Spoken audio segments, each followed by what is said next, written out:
তাদের ৮ দফার দাবি জানিয়ে আসছে। আমরা তাদের দাবিগুলো দেখেছি। আমরা তাদের সাথে যেই সাধারণ শিক্ষার্থীরা, আমাদের সনাতন ধর্মাবলম্বী ভাই বোনরা কিংবা অন্যান্য ধর্মের যে ভাই বোনরা, আমরা তাদের সাথে বসার চেষ্টা করেছি, কথা বলেছি। সেই জায়গা থেকে তাদের সাথে কথা বলে মনে হয়েছে তারা তাদের যে দাবিগুলো জানিয়েছে, ৮টি দাবি প্রত্যেকটিই যৌক্তিক দাবি।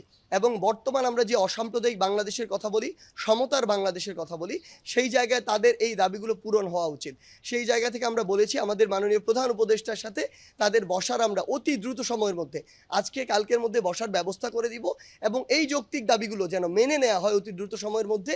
সেই জায়গা থেকে আমাদের বৈষম্য বিরোধী ছাত্র আন্দোলন তাদের সাথে কাঁধে কাঁধ মিলিয়ে বর্তমান যে অন্তর্বর্তীকালীন সরকার, সেই সরকারকে একটি চাপ প্রয়োগ করবে। সেই জায়গা থেকে আমরা তাদেরকে সহ, তারা আরেকটি কনসার্ন জানিয়েছে আমাদেরকে আসলে, যে এখানে বিভিন্ন গোষ্ঠী রয়েছে যেগুলো দেশের এবং দেশের বাইরে, তাদেরকে অপব্যবহার করে কিছু তাদের অপচেষ্টা রয়েছে, যারা মানে দেশকে তারা অস্থিতিশীলতার দিকে নিয়ে যেতে চায়।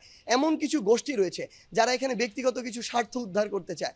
এমন কিছু গোষ্ঠী রয়েছে যারা তাদের সাথে আসলে সরকার ওই জায়গায় যেতে চায় নিজের ফেস ভ্যালু বাড়ানোর জন্য, নিজেকে নেগোশিয়েটর হিসেবে উপস্থাপন করার জন্য। সেই শিক্ষার্থী ভাই বোনরা আমাদেরকে স্পষ্ট করে বলেছে তারা তাদের সঙ্গ চায় না, তারা তাদের বিষয় ডিল করার জন্য ওই সামর্থ্যটি রাখে। সেই জায়গা থেকে আমরা তাদেরকে সর্বোচ্চ সহযোগিতা করব।